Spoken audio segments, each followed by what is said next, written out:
just sort of sit tight and go to sleep if you want to. We got 6 or 8 pastors that are going to be in the program.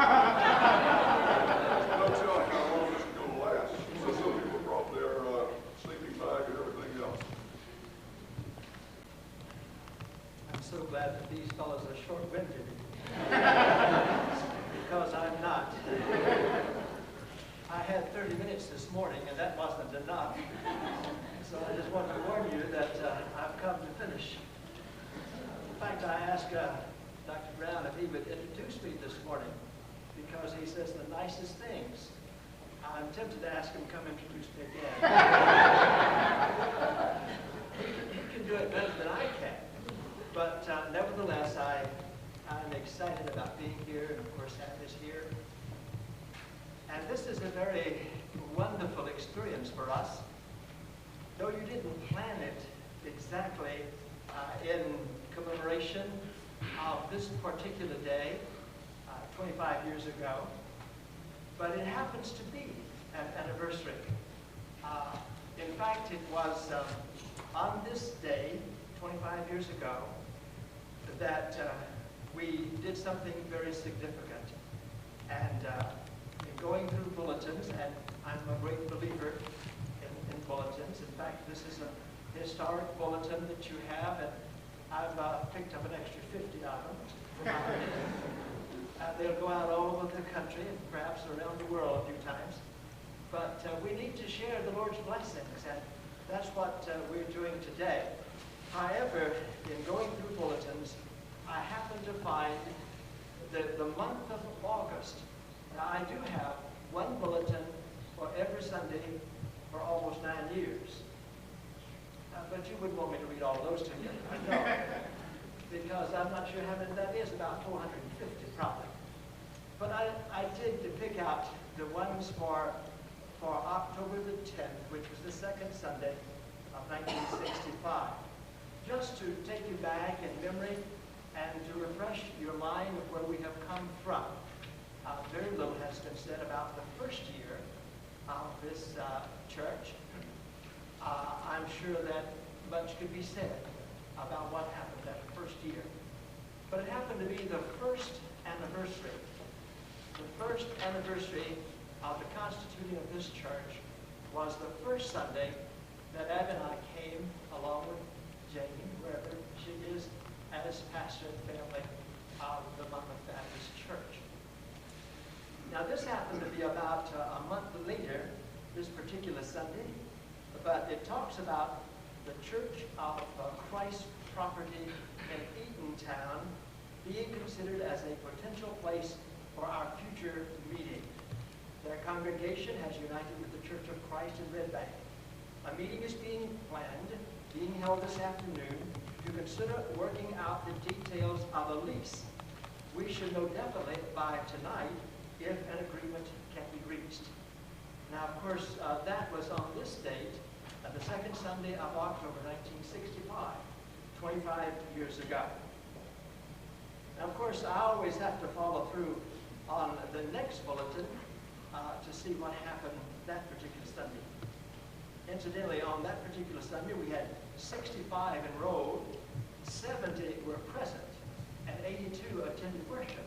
Now, I would take that percentage almost any time, wouldn't you? And those were high percentages. But then the next Sunday, I hurried along to see what we did. But in the meantime, we had attended the annual meeting of the Metropolitan New York Baptist Association, which met at Farmingdale Baptist Church, where Larry Walker was the pastor. That was quite an experience. I'll never forget that trip. Kenneth Badges drove, and I repented several times that hour and a half. We had about six decisions that day. Because being from Alabama, by the way of North Carolina, I had never seen traffic like that before. But I have since. I went to the association meeting yesterday with the Reverend Darwin Bacon driving, and he had several decisions on the way up there too. Well, I hasten on to the third Sunday of October, and incidentally, this is an exciting bulletin. because it tells us that we're there. Welcome to this historic occasion. This is the first Sunday in our new building. Now, if you didn't look at the date, you would know where we were, would you?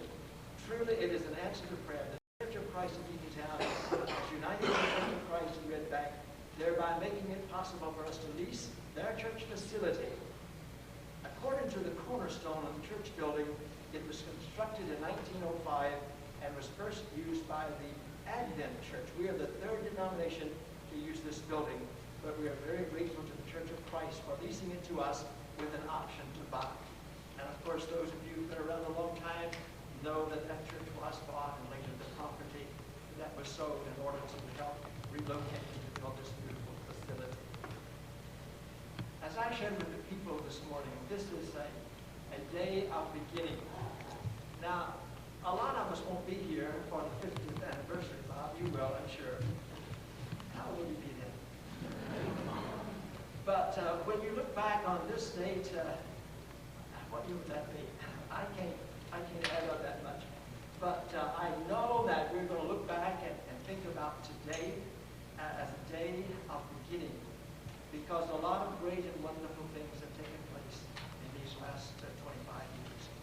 But I predict that even greater and more wonderful things will take place in the next 25 years. If they do, I don't know how you'll be able to stand it. In spite of all the discouragements, all the tears, all the heartaches, as the song says, it will be worth it all. It has already been worth it all.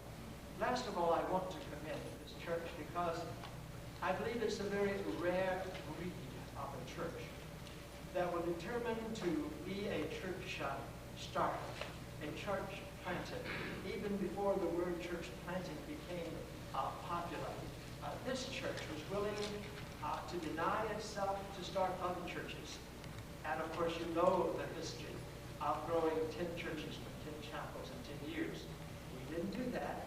We did grow 5 churches from 5 chapels in 5 years. And of course, since then, as you will probably hear later, you have more than 10 churches and chapels and mission outreaches now. So God is using the cluster of churches in New Jersey, Monmouth County. And we had to decide whether we try to build a super church or to start new churches. And now, of course, these churches have started churches, and these churches that were started are already planning to start more churches. And that is the New Testament